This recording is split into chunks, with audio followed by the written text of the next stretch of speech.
I'm Duncan MacPherson with Pareto Systems. Thank you very much for participating in this conversation with Tom Deans, where we're going to outline a proven approach that will give you the art and science of attracting business owners. The jolt of 2020 has been incredibly revealing, and there are many silver linings for the enlightened advisor who can start to reimagine their business and elevate themselves so that they have even more professional contrast. And it's a combination of qualitative and quantitative impact. This has been a Darwinian period, and I'm not necessarily talking about survival of the fittest. It's who can adapt.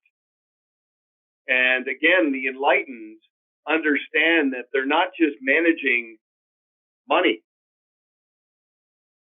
They're managing a business that creates a client experience and drives enterprise value. And they're managing relationships. And among other things, that impacts how you're perceived and described. And I'm very, very excited. We've worked very hard building up to this moment to introduce you to Tom Deans, who, in my view, is an unrivaled authority on so many levels in the area of how to make yourself indispensable to especially first-generation affluent business owners and their families. So, Tom, first of all, thank you very much. I know you're a busy guy and you carved out some time for us, so thank you for that. Well, Duncan, great to join you today, and I look forward to our conversation. Yeah, me as well. And we're just going to take our time because we have a lot to cover here. And I would consider this to be non-optional as it relates to an advisor's ability to reframe relationships and rejuvenate themselves to go up market. When it comes to a family enterprise, it is absolutely essential to get out in front of developing needs and to future pace relationships, to get a client to buy into your process, not just buy things transactionally. And if we move to the next slide, let me just begin with a bit of history, a backdrop. I'm the co-author of the Advisor Playbook, which, as you can see, is designed to enable an advisor to achieve consistent client acquisition. But that is achieved by attracting, not chasing, those clients. I believe your value is bought, not sold. And that approach to stewardship in and of itself gives you professional contrast. You can see I also talk about deploying an impeccable client experience. We want you to decommoditize your value and ensure that your clients understand and appreciate your practice and your process as much as they trust you and your team, right? Your people.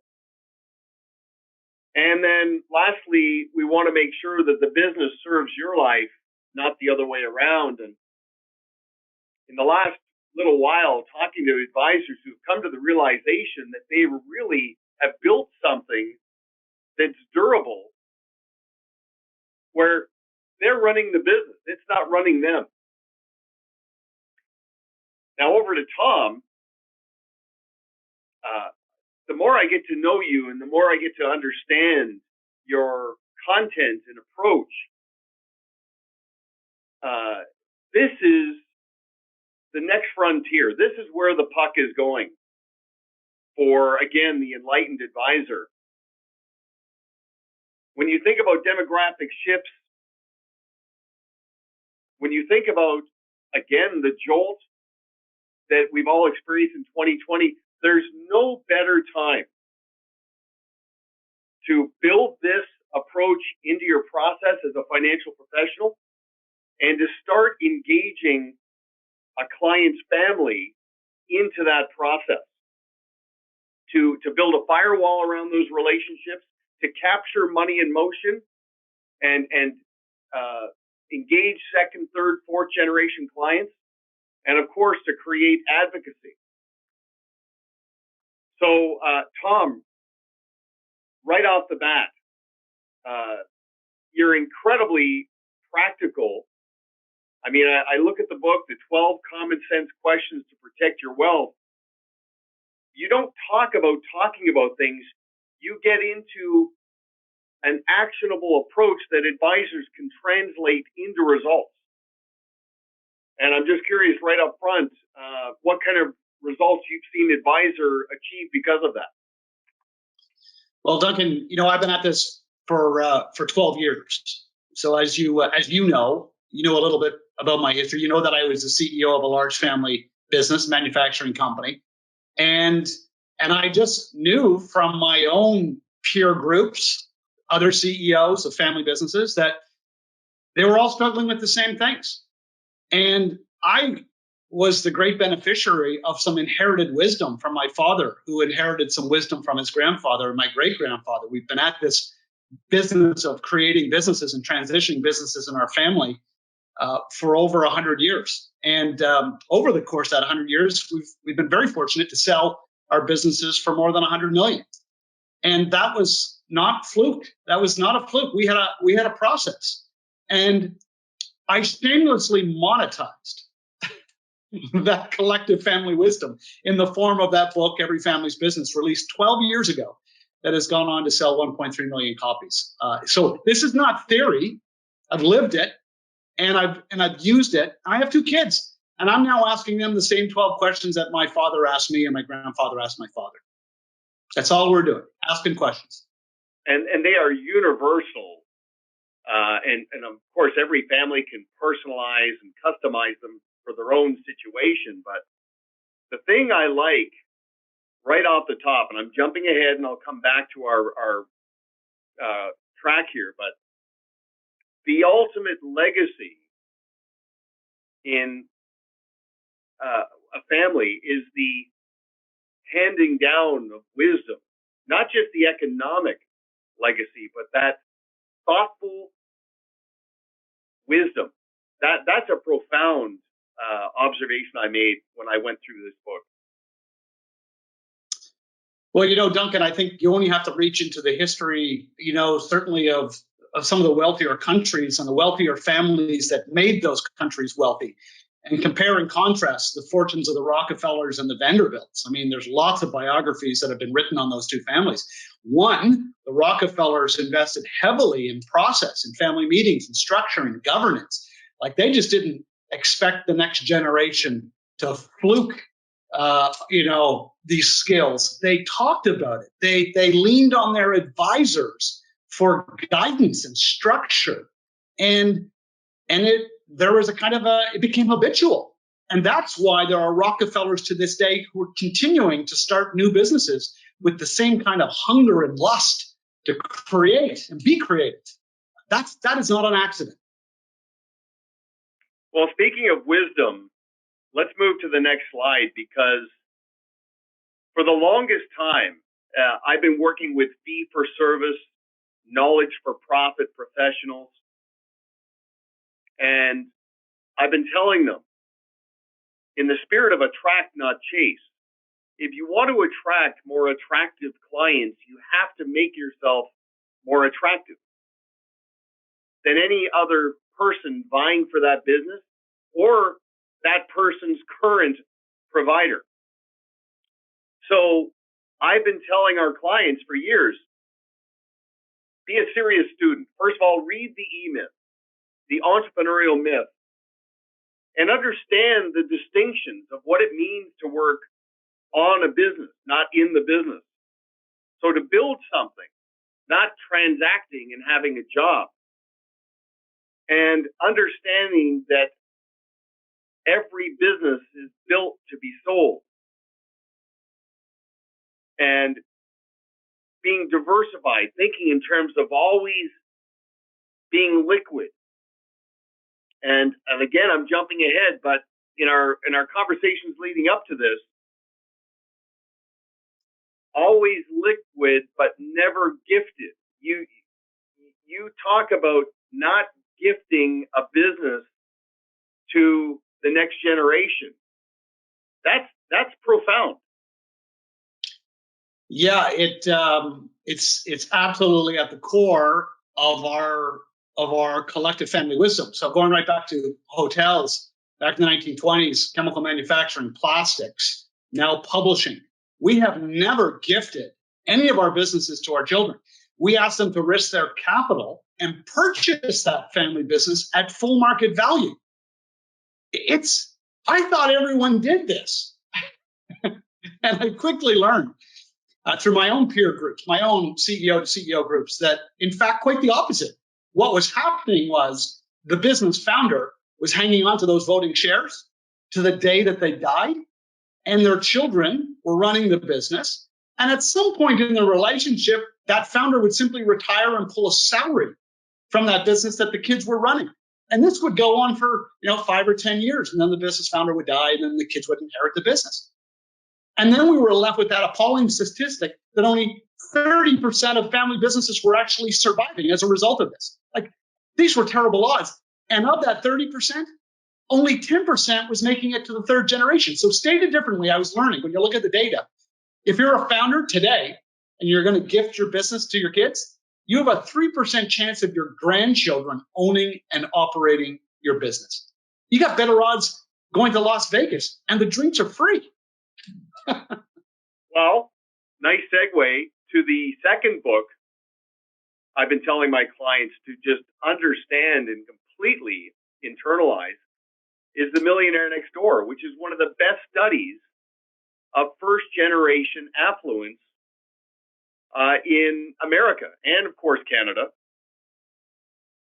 And here's what's fascinating in that book. Of all the things I gleaned from that an advisor needs to really understand, is how many first-generation business owners insulate and deprive their next generation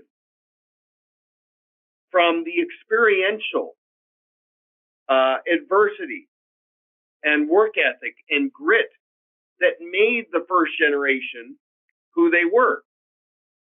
They basically, even subconsciously, think to themselves, I want my kid's life to be better than mine. And the unintended consequence of that is learned helplessness, where the attempt at creating the safety net becomes a hammock of entitlement. And of course, that's where some of the resentment and some of the emotional elements start to present themselves. And you address those so well. Well, it's a really, that was really well put, Duncan. As I'm reflecting back, as you're speaking, I'm reflecting back in my own family history. I suppose that's what we're trying to avoid by asking the next generation to risk their capital to buy the family business, or simply take whatever inherited wealth they're given and start a new business that they're passionate about. We are really agnostic on that point. We don't get hung up on this idea that we're only a successful intergenerational transition if we keep the family business going. Quite the opposite. Keep it, sell it, start your own. What we want is the next generation to really embrace entrepreneurship and really fall in love with what they're creating and really be successful at that. And the only way we can do that is by teaching the next generation to take a love of risk-taking. You cannot create successful next gens without imbuing that fundamental core value that success can only come by taking risks. Well, I learned from Jim Rohn many years ago, and it definitely applies, that you don't do that for what it gets you, it's for what it makes of you. So the goal for the next generation is not to see just how much money they can earn, it's who they can become. And that's not learned in a simulator. That's experiential. And which leads me to the third book. And we talked about this before too, that every family, when it comes to money and the minefield, especially when there's an enterprise involved, every family is either an example or a warning.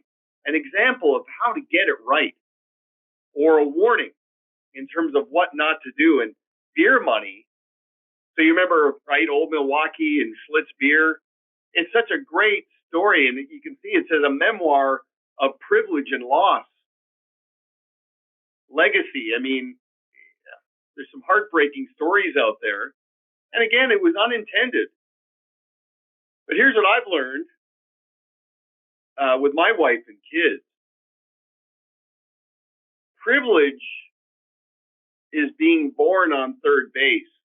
Entitlement is thinking I hit a triple. And that just I love it. Profound for that next generation, and not to saddle our, as Carl Jung would say, and I'm paraphrasing his quote, but the worst thing we can do for our kids is to saddle them with our unfulfilled aspirations. So my point in bringing up these three books, and we'll just move to the next slide, is that as I've gotten to know you and gotten to know your value, I would argue that this book would not just make it into the podium now. It's the four essential books. In the spirit of beginning with the end in mind, there's never a better time for a family to read your book and to embrace everything that you've laid out for them. It's such a powerful blueprint. And from an advisor's perspective, we want to ensure that a client and the entire family tree of that client never feels like they've grown out of the relationship. They've outgrown the advisor, where loyalty fatigue and familiarity starts to seep in. So I'm just letting you know that I am going to position your book and your value and your approach as being an essential component to a financial professional's process, to go deeper into their relationships, to understand unmet needs and what's coming, the demographic shifts and how much money is going to be changing hands. I mean, $2 billion got inherited today. And we all know what happens, right? Uncle Sam gets too much.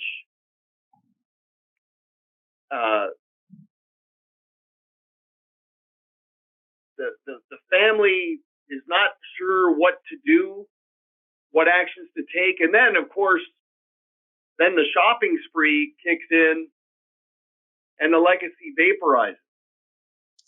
Yep. And especially when you think about this jolt of 2020, the role of the advisor qualitatively. I mean, the life coaching,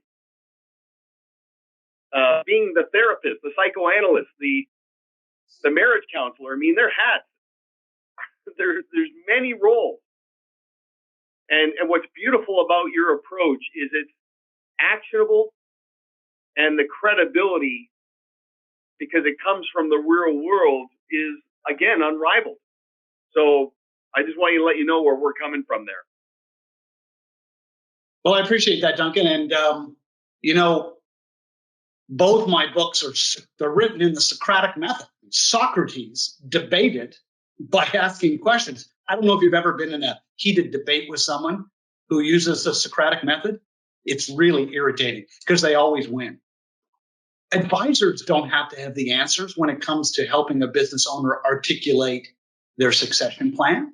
They just need really extraordinary questions. And my central premise is that the answers to the 12 questions that I'm offering in Every Family's Business, the answers to those questions being asked between a father and a daughter, a mother and a son, the two generations, the answer resides somewhere between the relationship of those two people. And when an advisor can bring clarity, bring that process, those questions and that clarity to a business family, a family in business, that family will never leave that advisor. They have become indispensable. Well, and philosophically, we're so in sync. I mean, I've come to the realization too, in studying Socrates, that so many issues are 2 or 3 questions deep. And you're not trying to convince somebody, you want them to come to their own conclusions. You know, the man on the mountain doesn't actually give advice. He leads or she leads that person. So I'm not trying to prove them wrong. I'm not trying to change their beliefs. I just want them to expand their thinking and arrive at a decision that's in their best interest. And that's very intentional, methodical, and process driven. And I just want to plant a seed for everybody as we ease into a deeper dive here. At the end of this conversation, I'm going to give everybody 3 options in terms of how they can translate these ideas into results. You've all heard the saying that after all is said and done, more is often said than done. We're going to talk about some things I'm sure you'll agree with, but we don't want it to go to your head to die or your intent to diminish.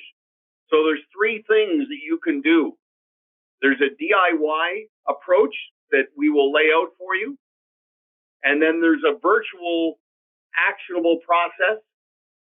And then there's a in-person tangible process that we'll outline where you can engage with Tom and translate this into results and competitor-proof your clients and create that advocacy. So let's move to the next slide. Let's just talk about the role of the financial advisor and how to become indispensable, as you put it. So you and I, we both love the story of Sir Edmund Hillary. And of course, deeper into the story, we learn about Tenzing Norgay. Sir Edmund Hillary is credited as being the first person to climb Mount Everest, but Tenzing Norgay apparently is the first person to have his picture taken on Mount Everest by Sir Edmund Hillary, because of course he was the Sherpa. And, you know, a lot of people think about the role of the Sherpa to get the climber to the summit. That's not the goal. The goal is to get them back down. A lot of financial advisors think of their role and their goals as helping a client achieve and maintain financial independence. So incrementally, through compounding and discipline, how to become that 25-year overnight success story. You know, most climbers will tell you that it's a little anticlimactic because they generally spend less than 15 minutes on the summit. It's fascinating. Jamling Norgay, Tenzing's son, wrote a great book, and he led the team that took IMAX to Everest. He tells a story about how there was a team that got within 300 meters of the summit and had to turn back, and they were just before Hillary's team. I mean, just the near miss, right? The point here of this metaphor is that the advisor's role, it transcends just the client's life. It's the entire family and multi-generation. And, you know, one thing I want advisors to constantly say and remind their clients of is that there's a reason why we have second and third generation clients. because the goal is not just to get to the summit. It's to make sure the rest of your life and the rest of your legacy is secure. There's a reason why we only accept new clients who are introduced to us, because our clients are advocates for their friends and family members whose philosophy aligns with ours.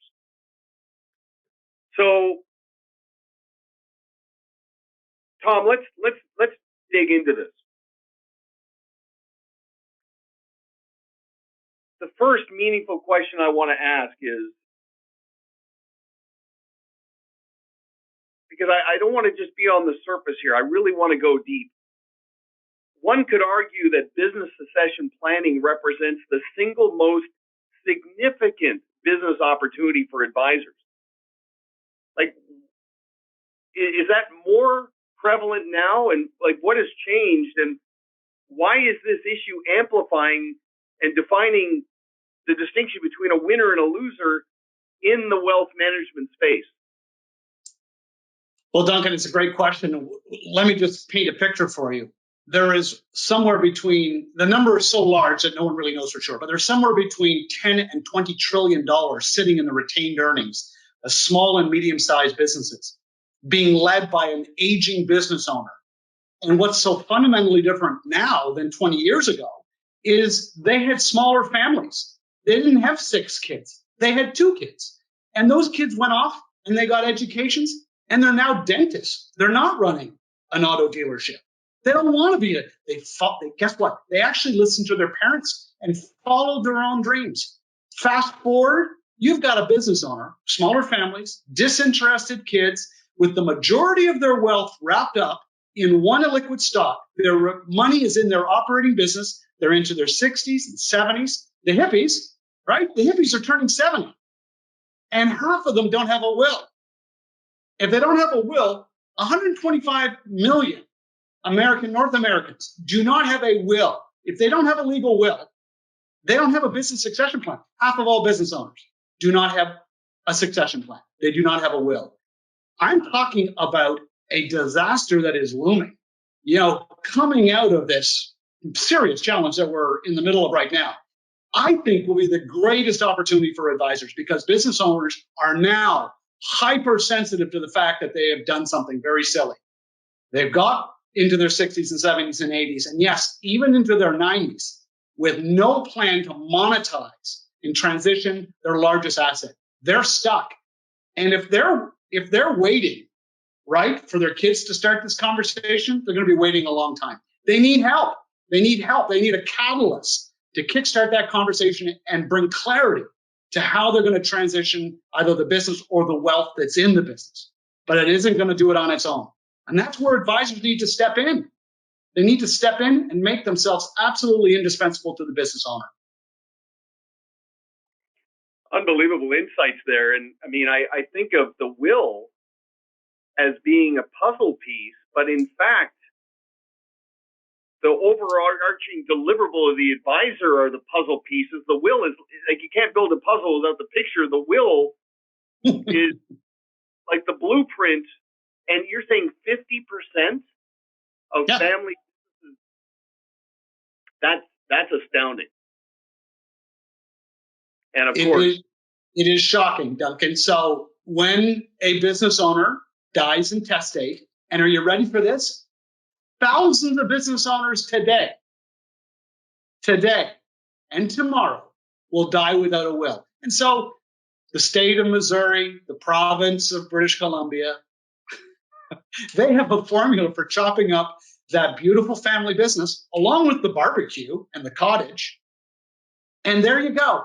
And everyone will be scratching their heads thinking, what was Dad's advisor doing all these years? How could someone who was taking all those fees let this happen?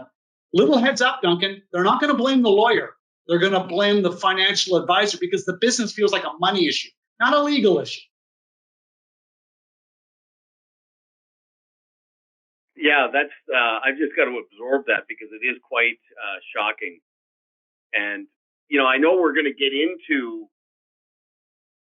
like the trepidation around the minefield and what prevents the advisor from engaging into that conversation, not wanting to maybe open up a can of worms. The advisor has to be so direct and feel they're doing someone a disservice to the point where if the client doesn't see the merit of acting on this, it's probably not a good fit for the advisor in terms of the relationship because of the fiduciary and the blowback that you're describing. So, Duncan, I think so many advisors are intimidated by the great business founder. They feel ill-equipped. It feels like an imposition. It feels rude to ask a business founder, "Hey, Bill, hey, Mary, how much of your personal net worth is wrapped up in your business? I mean, I know I'm managing your wealth outside your business. I have a really good grasp of that, but what is that as a percentage of your total personal net worth?" Do you know how many business advisors are reluctant to ask that question? And here's my theory. It's because they haven't done their own work. They haven't had to struggle and articulate their own business succession plan. So they feel inauthentic when it comes to asking a business owner client, who, by the way, they are the high net worth clients that every advisor is hunting, right? I have never met an advisor who says, "Yeah, I want to build my practice chasing really poor people with very little money." They all say they want high net worth and ultra high net worth clients. Well, guess what? They're business owners. If you really want to grow your practice, you better get good at this and get good at this quickly, because coming out of our current mess, this is what's keeping business owners up at night. How am I going to exit and monetize my business?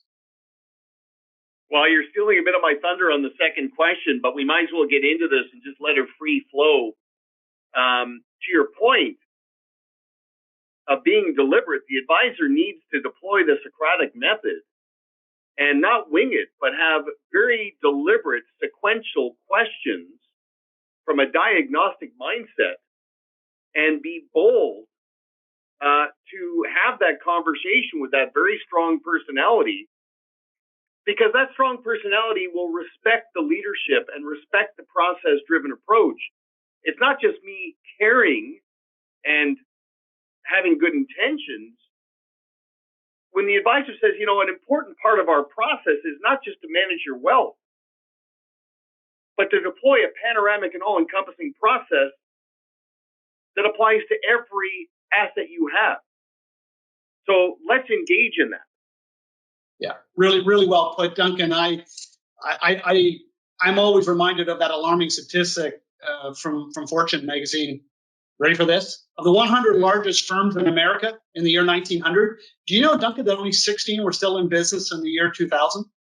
Do you know how much wealth destruction takes place in the modern economy? Our market system, it's beautiful. I mean, I love working in that system because it rewards risk-taking and creativity. But you know what it also rewards? It rewards the business owner who has that knack of starting a business at the right time and getting the hell out of Dodge just in time. And the wealthy will tell you that they don't know how they do it, but they often will admit that they do it with the help of an advisor who's constantly reminding them that every single business on this planet has a beginning, middle, and an end. Now, that's a very different message from the world of family business consultants who are obsessed with this idea of continuing businesses in perpetuity. A fourth generation business being way more successful than a third, and certainly a third being more successful than a second.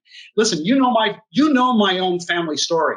Start, sell, start, sell, start, sell, start, sell. 4 businesses over 100 years. We create wealth, we transition wealth, and we transition responsibility by the next generation to risk that capital and find the next great thing. It's a very contrarian view. I had a conversation with Chris Jepson. He and I co-wrote the Advisor Playbook, and we were talking about the most valuable painting in the world, which is Starry Night, right? Van Gogh, and I think he painted that while he was in the asylum. And my point is, like most artists know, that the real value of their art doesn't amplify or reveal itself until they're long gone. The artist himself or herself is gone. Trying to twist that sort of analogy to the business owner, focusing on the legacy of what it looks like when they're gone, and not having the sense of dread or apprehension or anticlimax, but getting really excited about the cause and effect, what the enterprise does to the legacy and everybody in that family tree. Just thinking out loud here. Yeah, no, Doug, it's interesting. I wish I had written kind of like a thought leadership book on like a motivational, inspiring book, like, and then go and hop on planes and give that unlock the lion in you speech. It's way easier than standing in front of 300, 400 business owners and reminding them that their greatest legacy is not their business. That in fact, no one will actually remember them for their beautiful business, whether it's worth 5 million or 500 million. Let me ask you a question. I'm not going to put you on the spot. Let me ask you rhetorically. Who is the founder of Coca-Cola? I hear you. No one knows. I can give a speech in front of 500 business owners. No one knows, and no one even Googles it. No one cares. That isn't just a really great, successful company. That's the third most valuable consumer brand in the world. No one knows who the founder is. No one cares. Now, I say auto dealer, funeral home owner, retail owner, importer, manufacturer. Listen, I'm not being critical. It's not a personal commentary on how smart and creative you are. I'm just reminding you that your greatest work of art, it's not your business. It's your family. That is a moment to watch a room shift to their real legacy. It's a powerful moment.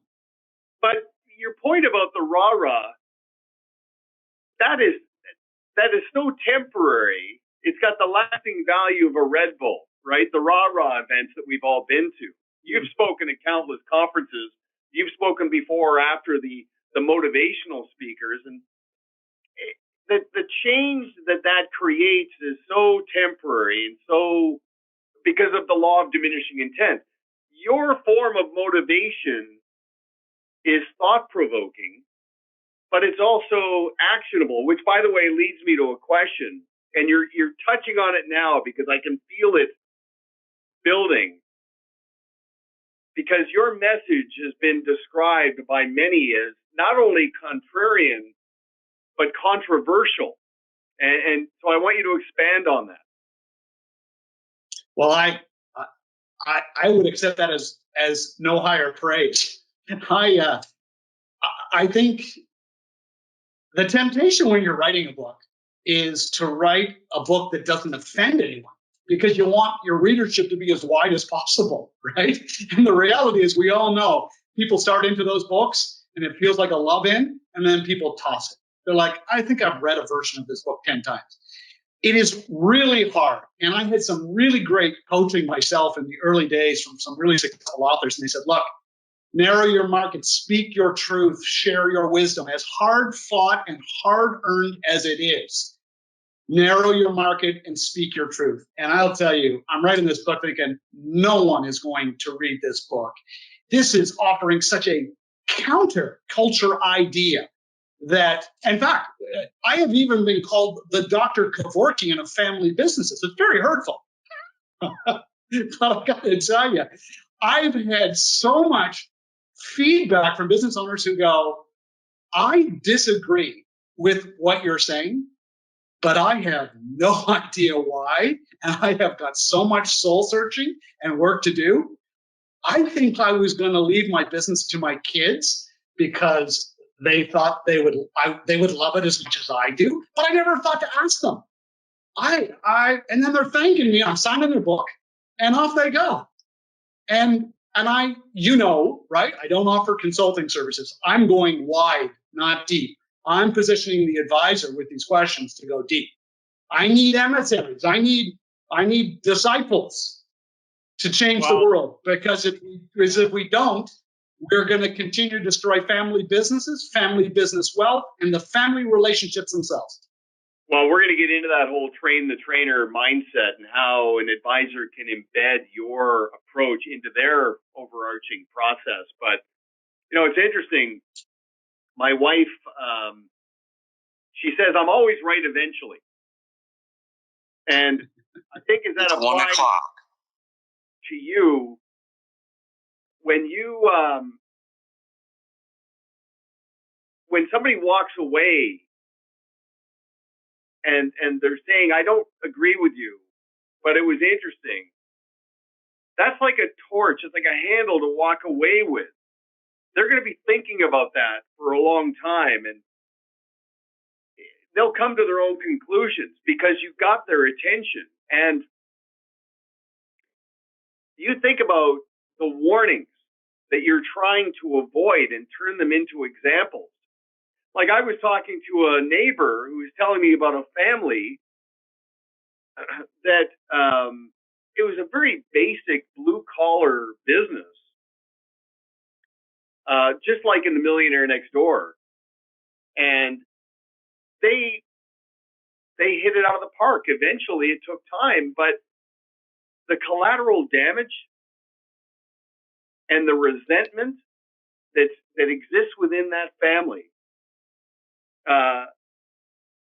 the owner, the founder, I'm sure, like in your story, in every family's business, if he was to really bare his soul, he would talk about,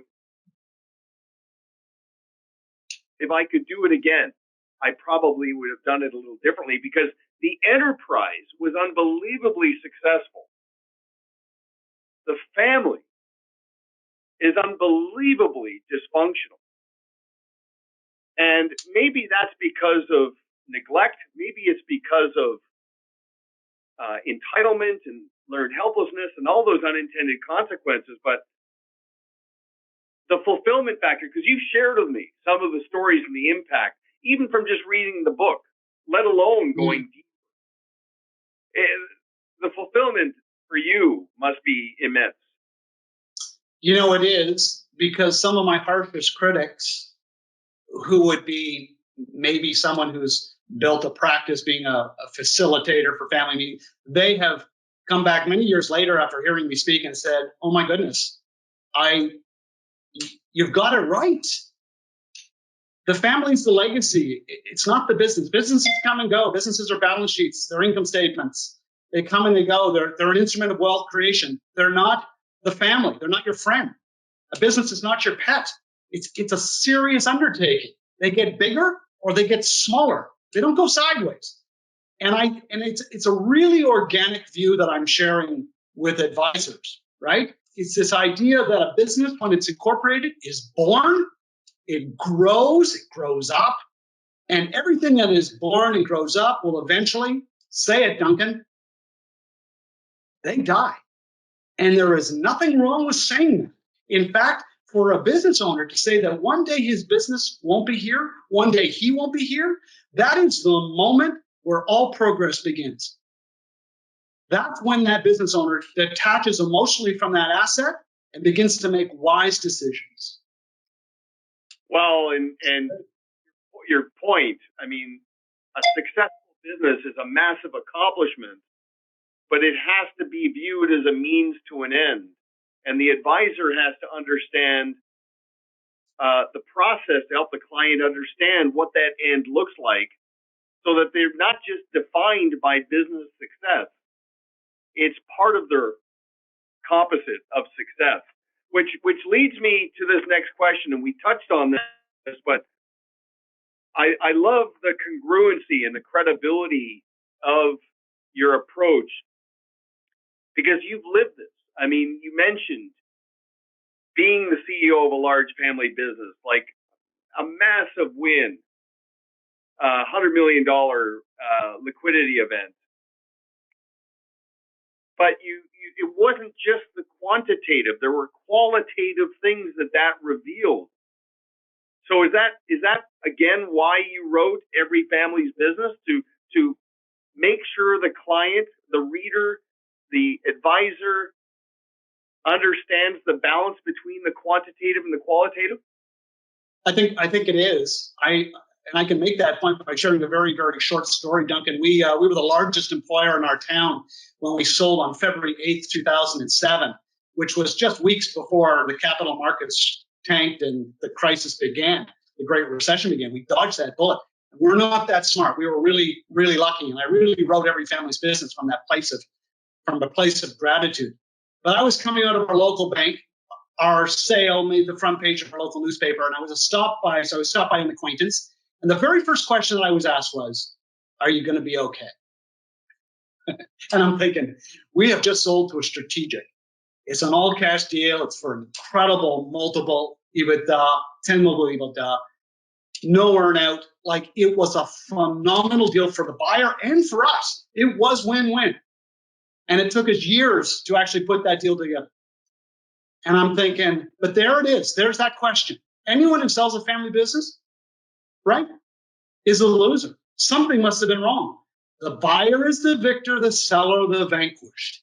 And you wonder why businesses don't sell, why family businesses especially don't sell, why the business owner dies at their desk, and then competitors pick it up for pennies on the dollar. It's because advisors don't feel confident about this. We have great advisors. We have great advisors that assisted us all the way. And I'll tell you, when we had our liquidity event, you think we packed up and took our money to some new advisor? No, we rewarded the people that rewarded us with their wisdom. It's pretty straightforward. And there's between 10 and 20 trillion dollars up for grabs. If you're an advisor and you're listening to this and you're chasing high net worth clients you want to grow on the back of the most successful people, they're business owners. And they have no help in this area. You have no competition. As an advisor, you have no competition. If business owners could do this on their own, this business succession piece, you'd have a better number than this. Only 20% of businesses are sold. That's it. 80% fail. 80% either liquidate, go bankrupt, quietly shut their doors, and no one knows what happened. So on that, if we go to the next slide, the fourth generation. So one, I'm assuming that one of the ways that your dad and grandparents helped to address some of the emotional elements and look at you as a protege was because of the 12 questions you talk about in every family's business. So can I assume you didn't yourself create the 12? They were created by your business mentors who also happen to be your parents and grandparents? Correct. They're my greatest coaches and mentors. They were, in the spirit of full disclosure, Duncan, my father is a financial genius. He can navigate a balance sheet like no one I have ever met. My mother is a psychotherapist. I grew up at a dinner table watching conversations toggle effortlessly between Freud and finance, back and forth, hard and soft. As a student of my own work, I read that book. I read my own book occasionally, and I look at it, and that's exactly what it's doing. Effortlessly toggling back and forth between the soft issues alive and well. You use the word asylum. That's what a family business is. Families trapped in an asylum with no exit hatch. How do you sell a family business when your children are deriving an income, a lifestyle from that business? So what do? I'll give you a hint. Nothing. That was 5 seconds of silence. Try 30 years of silence around the subject of how will the voting shares transition. It's the silence that grinds on these family relationships, Duncan, and it's got to stop. There is such a demand for someone to start this conversation. And it's really the wealth advisor, the insurance professional is best suited. They're all about protecting family wealth. So you were a product of your environment, but it was very intentional and deliberate.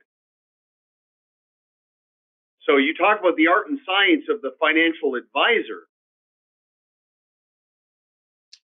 The advisor's got, for the most part, the technical ability. There's some things they can enhance there, but in order to pierce the silence and open up the conversation without fear of the can of worms, that's really what we're talking about here, because the addressable audience, that you speak to, it's the family, but the family, both generations, and the advisor as a conduit. That's the trainer. So it's Confucius, right? It's not giving the fish; it's teaching someone to fish. Exactly. You apply to both. Which, if you go to the next slide here, so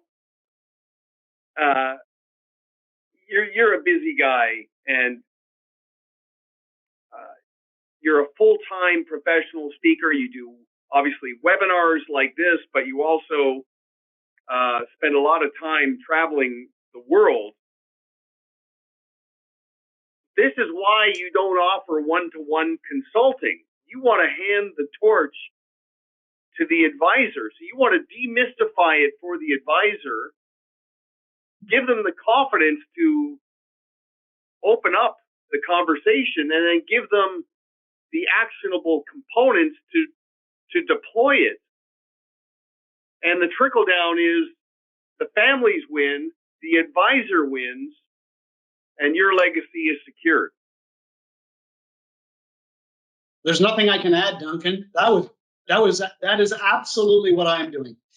The French. I was speaking in France, and the French refer to me as a provocateur. When I do a live event, when a client brings me into their city or town, into their community, to address a group of business owners, 50, 100, 150 business owners, and their spouses. I should tell you, the spouses are crucial. When the spouses hear that they are going to inherit their husband, or their husband hears they're going to inherit their wife's business, you want to see you want to see succession plans accelerate. The spouses are crucial. But I'll tell you, when I'm flying into these places and giving this talk, really what I'm doing the hard part. I'm shaking the audience up. I'm getting them to check their assumptions, to really, really do a gut check and understand that if they do nothing, they will be remembered, just not fondly. It's storytelling, it's part humor, there's some data, not too much, and no PowerPoint. It is a high energy, 45-minute high impact speech that starts a conversation between the advisor and his or her client. It's interesting. Yeah. So Duncan, what I'll often do after my 45-minute keynote, I'll bring the advisor and his center of influence up onto the stage. Yeah. And it's a really wonderful moment to take the spotlight off me. It's not the Tom Dean show. I've done my thing. I then put that spotlight on the advisor and say, folks, you've heard how high the stakes are if we don't get cracking on this. You need to get started. See these people right here? The people who brought me in, flew me in? These people have seen the good, the bad, the ugly.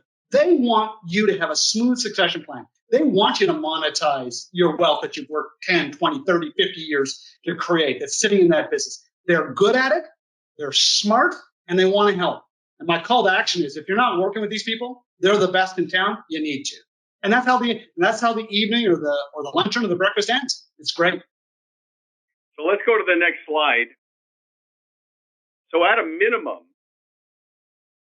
we want the advisor to build this into his or her process, even just by embedding your 12 questions into the conversation around continuity and succession. Tom, can I assume that the way to start the conversation on a one-to-one basis with their existing business owner clients, especially like that classic millionaire next door, the quiet, understated, disciplined, frugal business owner, the blue collar, they own the car dealership, they own the HVAC company, they're the auctioneering professional, they own the plumbing supply company. They got affluent gradually, but they understand delegating to someone with credentials and process. is the way to start the conversation there just to add an agenda item on a face-to-face strategy and tactical meeting and simply say, look, part of our process is to get out in front of continuity, succession, and family investment legacy issues, and then use your 12 questions, use every family's business as the tip of that spear? Yes, is the quick answer. I mean, absolutely. And immediately watch the business owner's body language. Look for those signs, that deep breath. I mean, they've been waiting for that person to show up. This is what's keeping them up at night, Duncan. It's not whether or not they got 4% or 6% return on their invested capital, or they don't. Look, high net worth clients, especially business owners, many of them couldn't tell the advisor how much money they made them in the previous year. They don't care. You know what keeps them up at night? The one thing that most people overlook. What happens if I get sick? Who's going to run this business? What happens if I die? I mean, we move into our 50s and 60s and 70s. We all know friends who have died. Unexpected. Where's this business going to go? Where will my children, do they have the skills to lead it? Do they want to lead it? What about my surviving spouse? What are they going to do? Am I going to strap them with a problem or an opportunity? That's what's keeping them up at night. Watch the body language of the business owner when an advisor raises this as a subject, especially. Put some process around it for the first time.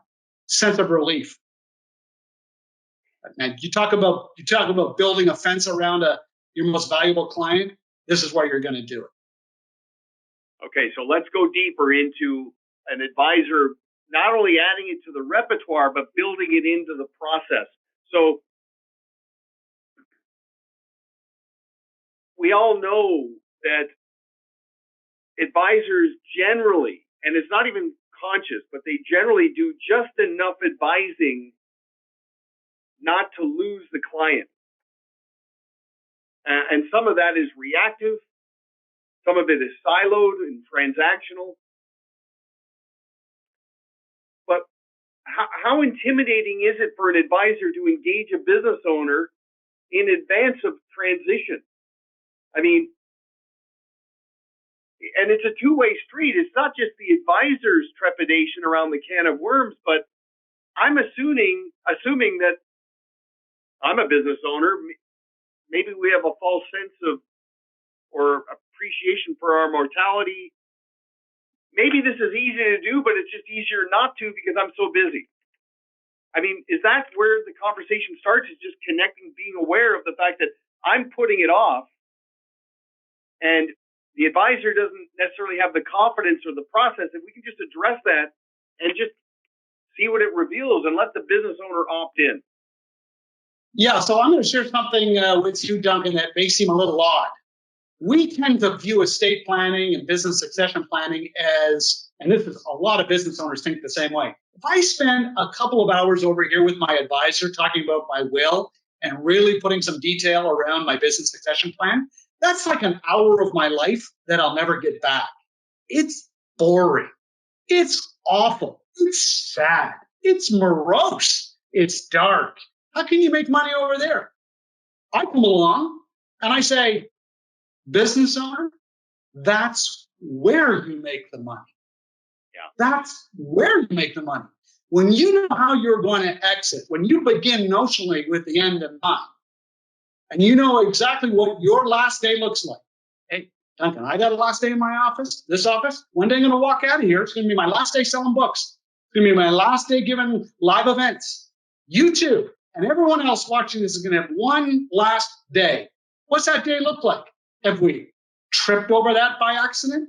Has someone dictated that day to us? Or have we driven towards that day with purpose and intentionality?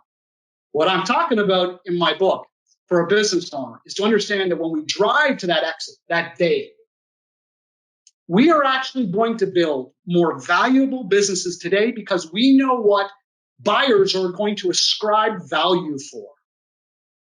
That is succession planning. It's not about getting old and dying. It's about building more valuable businesses today with the end in mind.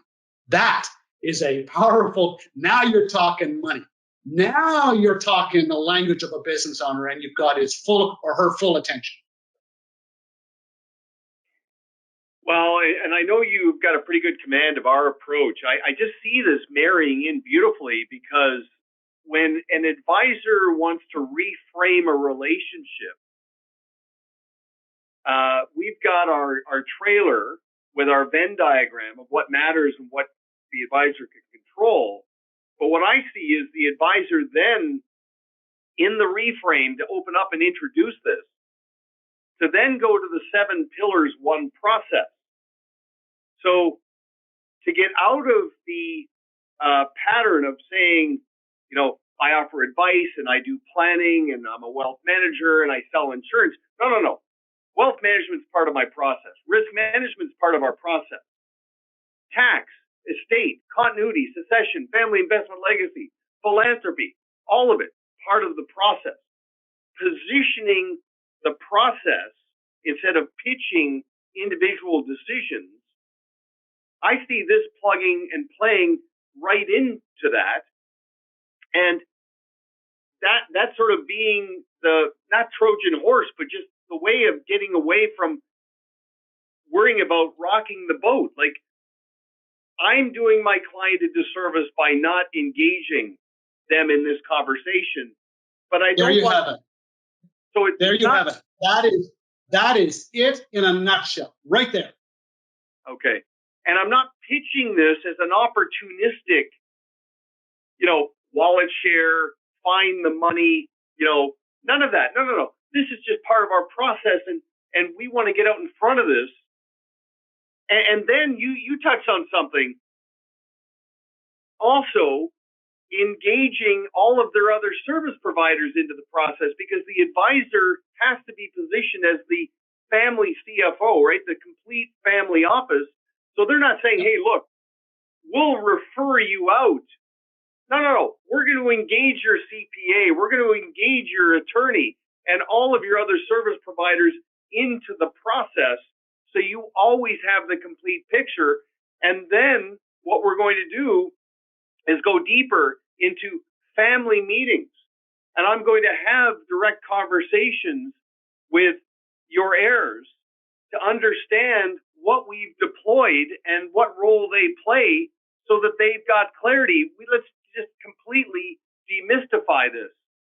So my point, Tom, is I'll include the link to our trailer and our 7 pillars, 1 process approach. I just want the advisors to embed your value of every family's business and those 12 questions into that as part of their strategy and tactical meetings. And we'll go deeper. I love it. I love it. Love it, Duncan. It's very exciting. Well, okay, let's go to the next slide. Let's go a little deeper. Because as you know, you've lived it, but you're also in this world now. Financial planning is very different than a financial plan. Financial planning is fluid and dynamic. It's panoramic and all-encompassing. And it involves that future pacing. The client has to understand, look, there's parts of our process that aren't relevant to you yet. But as critical life events, milestones, and moments of truth occur in your life, we want to get so far out in front of that we are putting pieces together deliberately, proactively. We're not reacting. Good decisions come from a strong position. That's the beauty of our process. So let's get the advisor just embedding that, weaving it in. So they're not saying, we'll help you with continuity and succession and family investment legacy. No, our process will help you. The professional contrast just from that branding is, in my view, profound. And you talked about this, based on the way the world has been upended in 2020, there's never been a better time, not only to build this out, but also to start having these conversations than right now. Well, I can tell you, Duncan, I've never been more busy than I am in the middle of this upheaval. And I can tell you why.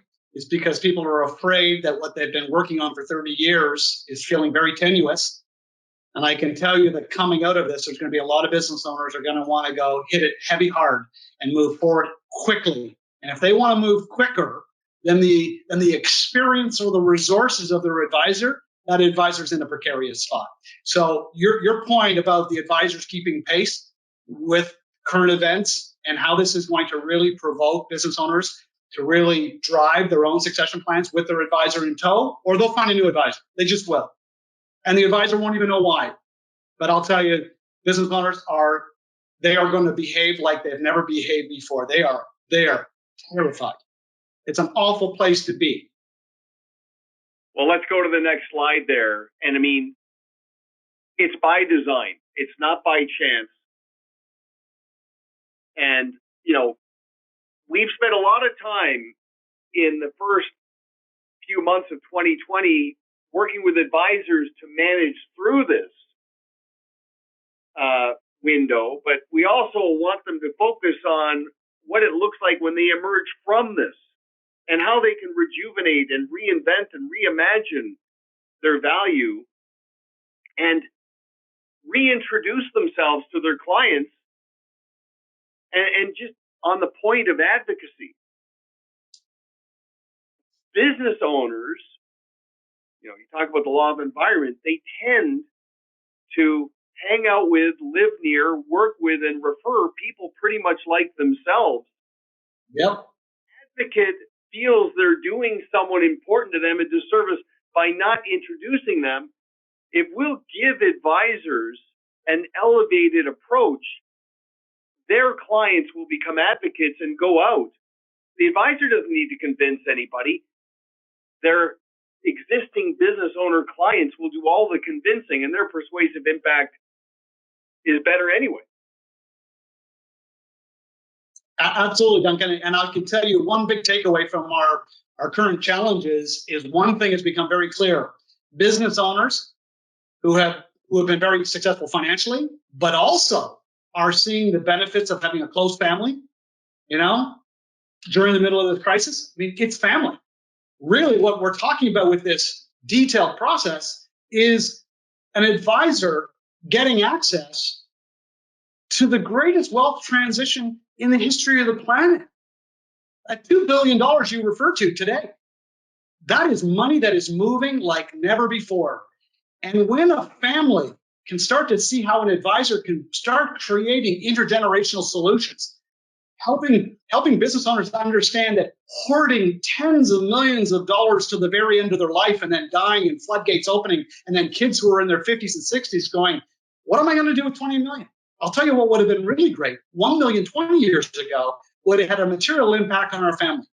Getting those larger conversations started with this detailed process that you're alluding to, I'm telling you, 80% of inherited money moves to a new advisor because the advisor is not speaking the language and doesn't have a process of family. Money and wealth management and insurance has always been about family. There's a whole vocabulary that advisors need, and if they don't have it, they're missing out on the greatest source of new client capital. Well, it is incredible how many times we see a client feel or be urged by an external party that they've outgrown their advisor after the liquidity event. And now the numbers get bigger, and then they have another service provider start to plant a seed in the client's mind. Wow, do you actually know how much you're paying your advisor now? The shift from what you're worth to what you cost is born. And now the relationship is at risk. And it was because the advisor didn't want to rock the boat. So respectfully, let's move to the next slide. Let's keep going in terms of how to be deliberate and process driven. And of course, looking down the road. Tom, you and I have talked about how form, right? Family, occupation, recreation, and money is part of this.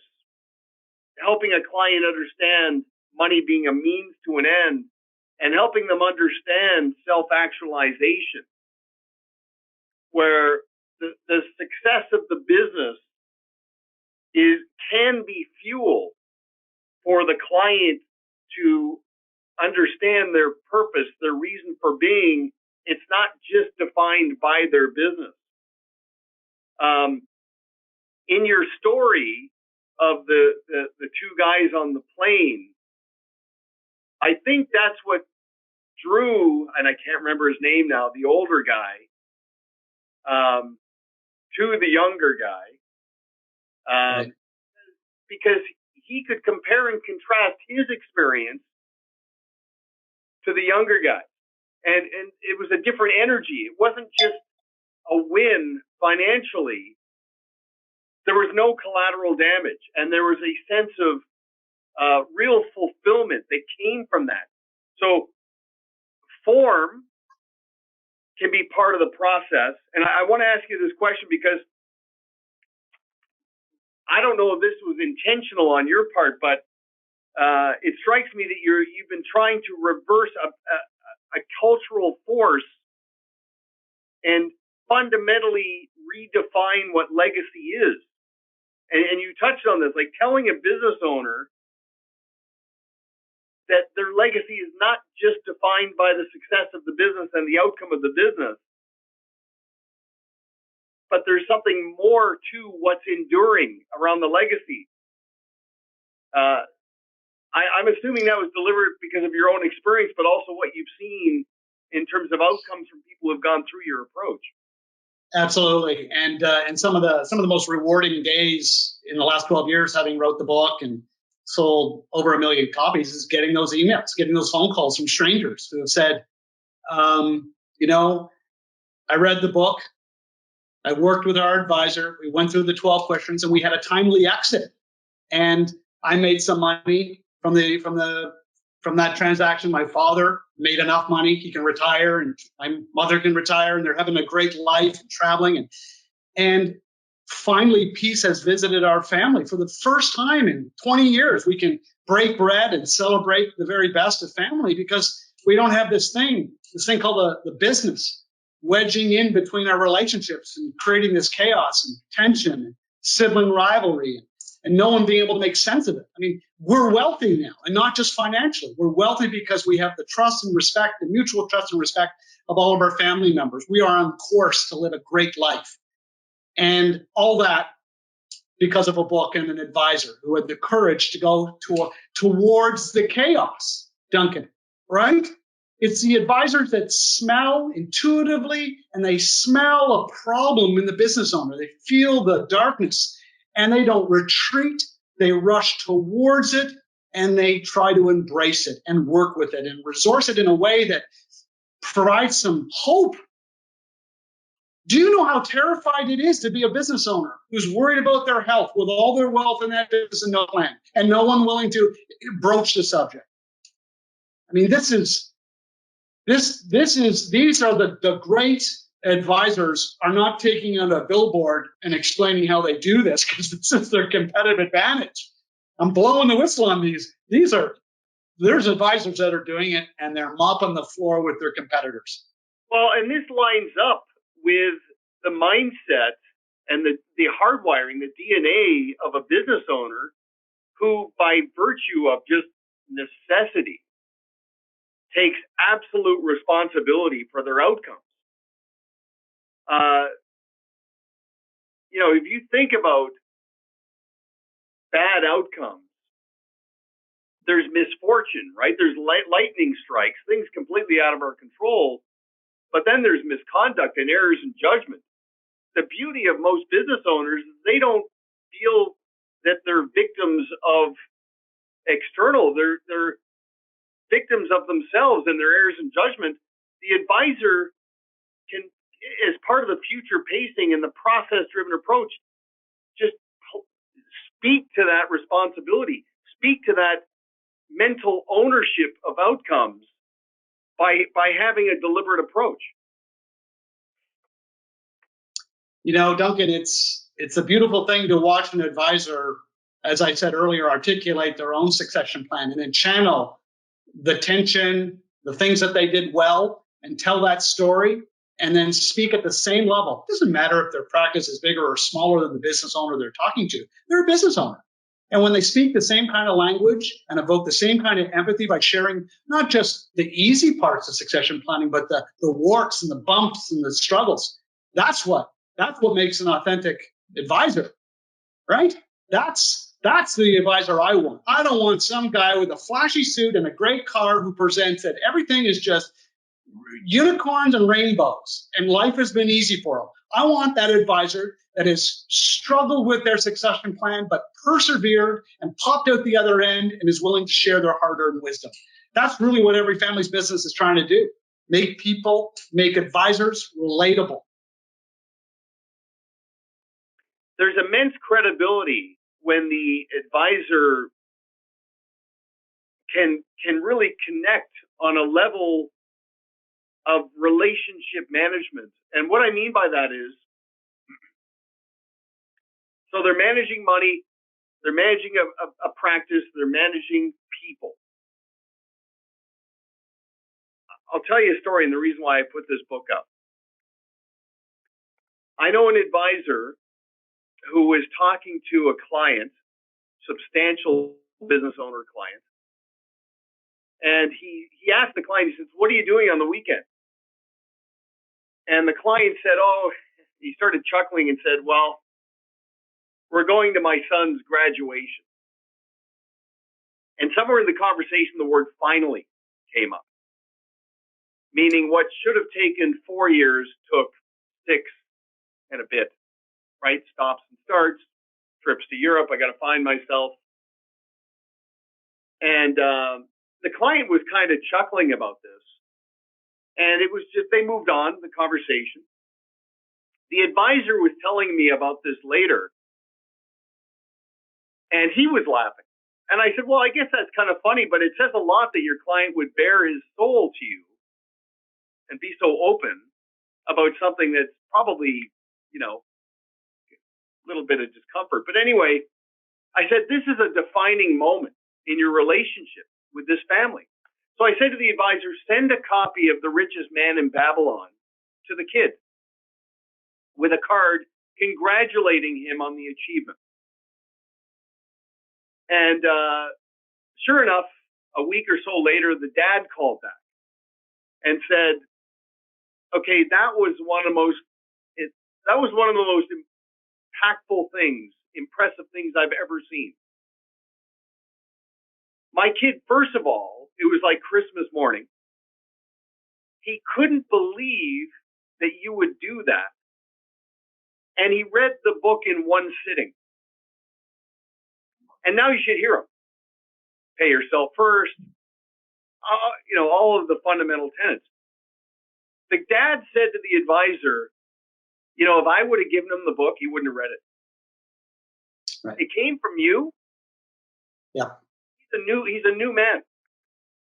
I'm not suggesting advisors get in the gift-giving business. I want them to understand their addressable audience. It's not just the parents. They can prime the pump and bring value added that the parents actually value. And in the advisor's own self-interest, connect and build some predisposition and make this part of their process. So I'm curious of what your thoughts are on that. Well, my thoughts are really, really short and snappy. He could have given them a sleeve of golf balls, right? What did he do? He said, "I heard that story about your son. I listened to that story and I acted on that story. And I'm going to share a book because I live as an advisor in the world of rich ideas. And so I'm going to share a book." Compare and contrast that with an advisor who shares a sleeve of golf balls or a golf shirt or a hat or another pen. Books to this day, I'm not talking about my book. I'm talking about books generally have huge intrinsic value and say something about the person giving the gift. They live in the world of ideas.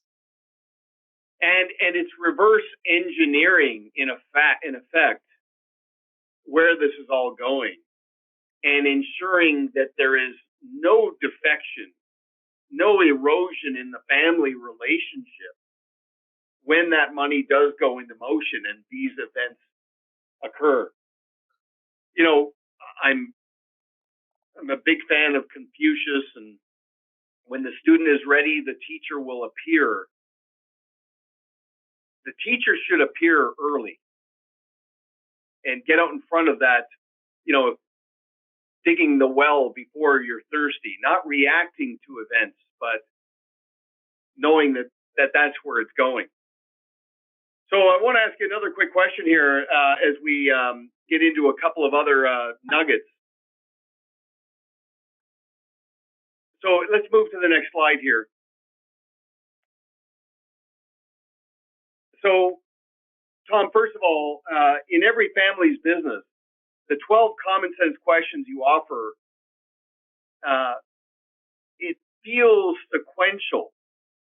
And I think that's partly because of the origins and also how evergreen this has been in your family.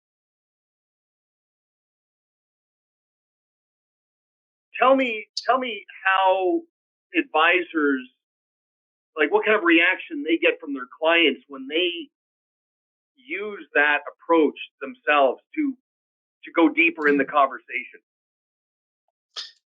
Yeah, so Duncan, you know, you are right. The questions are sequential. The order, there's a flow and logic to the questions and the answers that reveal where the family is going or not going. And quite frankly, really what the 12 questions are trying to reveal is whether or not there is a buyer in the house. Is there a family member, a next generation, son or daughter who wants to risk their capital to buy that business? Yes or no? Or does that business owner have a key employee who wants to buy that business? Yes or no? So really, after the 12 questions, there is really not much more to talk about when it comes to succession planning. It's getting into shifting of power, the shifting of control. How will the voting shares transition? Do you have a buyer? Yes or no? There are no wrong or right answers to the question. All that is revealed after the 12 questions is clarity. And I'll tell you, a lot of business owners are finding out when they work with their advisor and have the courage and confidence to ask their children these questions or their key employees these questions, they're finding out there's no buyer in the house. There's no one there. All that assumption making going on for years and years that everyone will love the business as much as the great founder. They're learning that they have no succession plan, just the illusion of one. That's a big moment. That's a big, big moment. But the mentor is not forcing anything on the protege. They don't want it more than they do. The protege does. They're at peace with the outcome, and you've diffused some resentment. Now let's port this over to the advisor, because as we've discussed, the best person to be indispensable to a client's continuity and succession plan and family investment legacy is an advisor who has addressed it himself or herself in real time. And many advisors have a son or a daughter or a niece or nephew or a protege at a minimum who's part of their continuity plan, because a lot of advisors are getting a little older and their clients are starting to wonder, you know, what happens to me if you're not here? So have you seen advisors from a congruency perspective apply this to their own business and the 12 questions and the mindset and the process? Absolutely.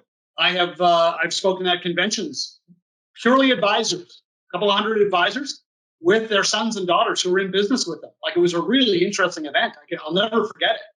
And walking them through these 12 questions and finding out more than half the room had sons and daughters who were in that business out of a sense of duty and obligation, not because they shared a passion for investments, insurance, or financial planning. They were just there out of a sense of duty.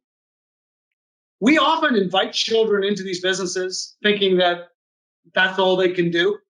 And really what we're doing is we're creating an economic incentive. There's a lot of kids who, once they're in, they think that if they leave, they'll either be disinherited because most of the family money is wrapped up in that family business, so they stay. Not because they've had a deep conversation, right? But they're staying because they think, well, I don't know, if I leave, I'm out. I'm out of the family. I'm out of the business. I'm out of the family. We have started these things. We've put these families in motion. They need help. They need a blueprint. They need a roadmap out. And I'll tell you, the other half of those advisors who had sons or daughters who were interested in continuing that business, they were in that business for all the right reasons, sharing that passion for the profession. The conversation we started that day about putting a valuation on those shares and slowly purchasing their mother or father's shares at real market value, full market value, oh man, it was unbelievable. Both were happy. The ones that really didn't want to be in the business had a road out. The ones that were in had a road and a path to control. Duncan, why are you in business? I'll tell you why I'm in business. For myself, I love control. It's more intoxicating than money, right? If we wanted safe jobs and a defined pension, we'd go work for the federal government. It is not an accident that we're in business for ourselves. We love control. And if we want to give our children the greatest gift of all, it's clarity around how they can have a path to control. I figured out very early in my life, I didn't want a job. I wanted to create a job and create jobs for others. And I only wanted to do something that I felt was a calling where I could really pursue a sense of purpose and fulfillment. And I didn't want to transact and trade time for money. I wanted to build something that had an outcome with enterprise value, but not impose that on anybody else, like my kids, for example. If they gravitated towards it, then fine. But here's the other thing I wanted to mention. You know, a congruent advisor would never ask a client to buy an investment that the advisor wouldn't buy themselves. We want the advisor to be sort of that open kitchen, right? That fully transparent, forthright, open book. There's something compelling when an advisor says to a business owner or client, I run my business like a business. We've adopted best practices to create a consistent client experience. The clay is soft. We're always refining and optimizing what we do. We're looking down the road at continuity and succession and family investment legacy and all of those dynamics. It's got to help them connect on a deeper level with those clients. It has to. And I'm sure you've seen it. I've seen it for sure. No question, Duncan. When you speak the same language as your clients, you're part of the guild. Yeah. Right? I might be in plastics at one point in my career. My advisor is obviously in a different career, but we're speaking the same language. He's got the same empathy for the same kinds of struggles that are keeping me up at night when I had 150, 200 employees, right? Huge payroll, big challenges. That advisor with a couple of employees, he was still speaking my language. And there's something powerful about, you think of demography. Like I think there's about $3 or $4 trillion being managed by a group of advisors. About 50% of advisors are 65 and over. So they've got to address it in their own self-interest, but also to make themselves attractive to their clients. But how about CPAs and attorneys and other knowledge for profit professionals who think for a living? Those are graying sectors as well. The advisor can not only become indispensable to the clients, but also to those service providers by adopting this process and approach.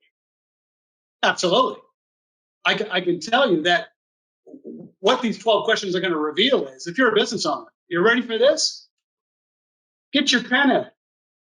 You can do nothing and die at your desk. You can sell it to your children. You can sell it to your key employee. You can sell it to a strategic buyer, or you can sell it to a financial buyer. Duncan, no one is inventing new ways to transition your business. You've got a finite set of options. Now, what's it going to be? What's your plan? I don't care which one it is. I don't even care when it is, but you better have a plan. And when the advisor can put it in those terms, do you know how much sense of relief there is? That sense that the job of a business owner is not just to build something that transcends their own life. It's to build a business that makes money, that can be monetized, so that they can transition cash to their children. Have you ever met a son or daughter who has inherited cash and been disappointed? People love cash. Inherit a family farm, inherit an operating business, inherit a family cottage that you got to split 6 ways with your brothers and sisters. These things are driving families apart. We're better than this. Advisors that key onto this whole intergenerational wealth transition, whether it's an operating business or those assets that I just described, they can bring some clarity and create liquid estates, as particularly when their clients are moving into their 60s, 70s, and 80s. Cash is king. We're only learning that now. Hugely, hugely valuable. Okay, so let's move to the next slide, and we'll get to some points around where the advisors can go from here and what actions they can take. But let me just talk about the future. So, looking down the road, because we talked about purpose and calling and fulfillment and the reason for being. When will you know your work is done?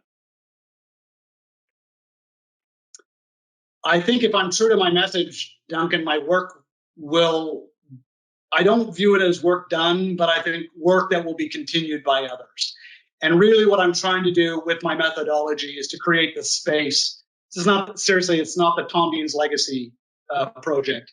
This is really about me passing on some collective wisdom that I was incredibly fortunate to not only receive, but to actually put into practice and have a successful business exit. At 45, I had my liquidity event. Duncan, I played golf for 2 consecutive weeks and I didn't move my handicap. Like there was something else waiting for me. It wasn't the senior tour.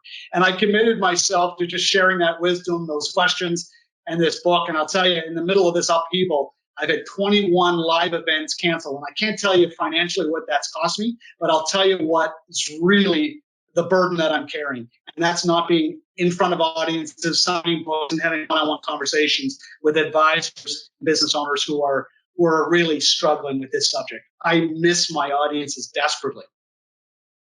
Well, and the silver lining is you're getting pretty good at doing this virtually.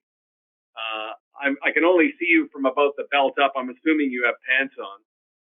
I actually home.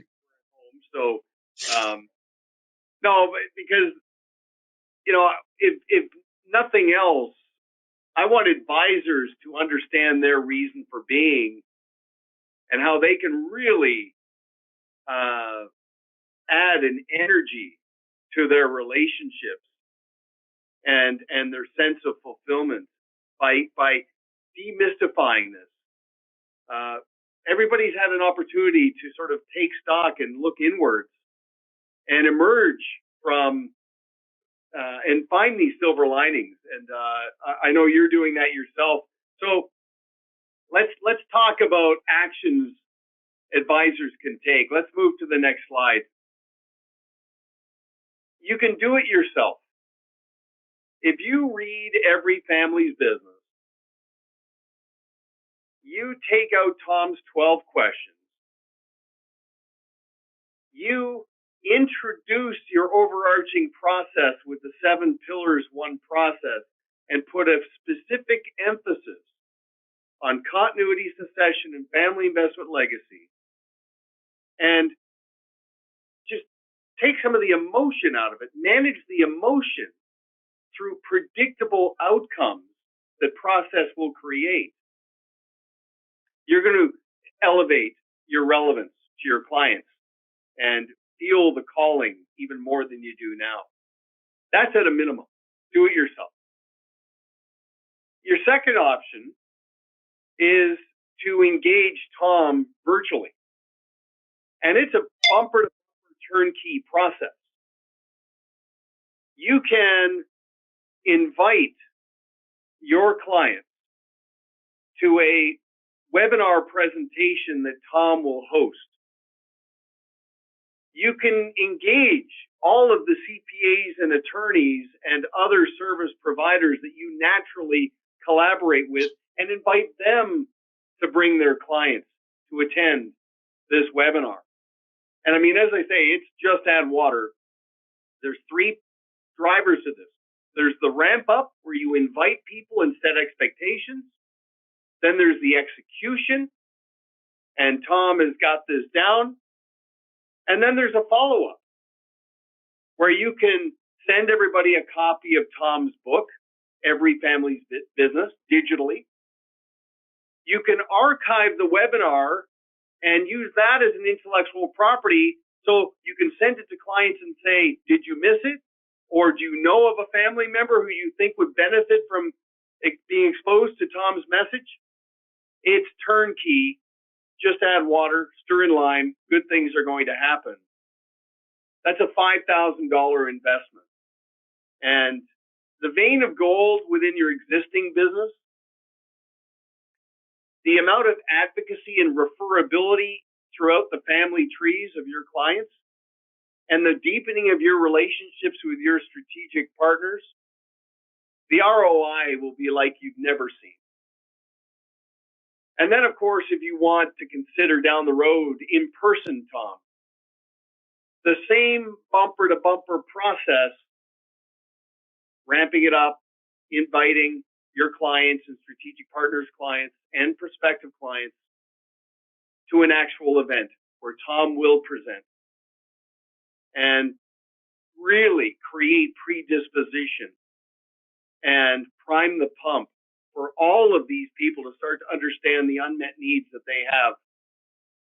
And then behind that, a methodical process to deepen your relationships with your clients. At a minimum, do it yourself or consider the merit of virtual Tom or in-person Tom. And with that, the beauty of this bundle, and let's move to the next slide.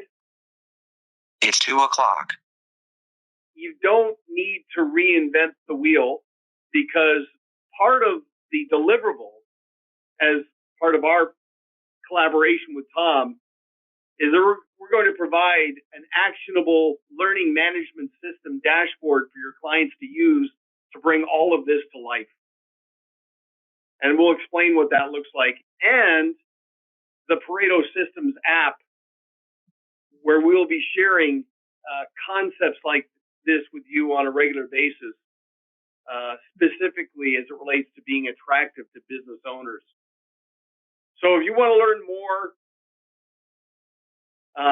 just give us a call, send us an email, and I encourage you to join Tom Deans on LinkedIn. Look for me as well. Tom and I are going to interact consistently on LinkedIn and through our other platforms. But Tom, I knew this was going to be a pleasure. But as a business owner, you've lit a fire under me to start thinking around some issues that I've maybe put off, and I'm going to get on them. So I appreciate that. And I hope this was a meaningful experience for you as well. Well, it was, Duncan. It's always a pleasure. And you're very organized, you're articulate, and I know you share your deep passion for this subject, and it shows. Likewise. Okay, so thanks very much. We'll be posting this as an archive if you want to share this, or if you want to go through and a la carte some of the actionable ideas. And if you want to know how you can deploy this to your own client base, just give us a call and we'll walk you through the deliverables, either virtual or in person. Love it. Tom, all right. Talk to you. Yeah, it was really well done, Duncan. Thank you. Thank you. Cheers.